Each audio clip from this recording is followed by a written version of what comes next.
para fomentar la integración de las personas con discapacidad intelectual. Se trata de una jornada lúdica que pasar con toda la familia y para poder ayudar a las diferentes asociaciones solidarias y preocupadas por las personas con discapacidad intelectual, como nos cuenta el presidente del Club de Atletismo Apapace Corre, Benito Velasco. Vamos a las carreras populares de todos los niveles, desde carreras de 5 kilómetros hasta maratones, ultrafondos y demás. En aquellas que podemos vamos con los carros, con nuestros chavales de Apapace, y nuestra misión es eso, pues que los chavales disfruten del ambiente de las carreras, difundir la labor de nuestra asociación, que se conozca y qué es lo que hacemos, y también recaudar fondos para que Apapace pues, pueda continuar con su labor diaria de atención a nuestros chavales.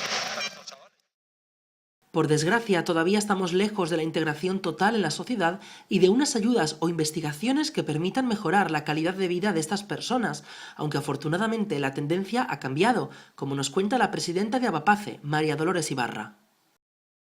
Pero la gente ahora sí que tenemos más visibilidad y participa en cantidad de cosas que hacemos.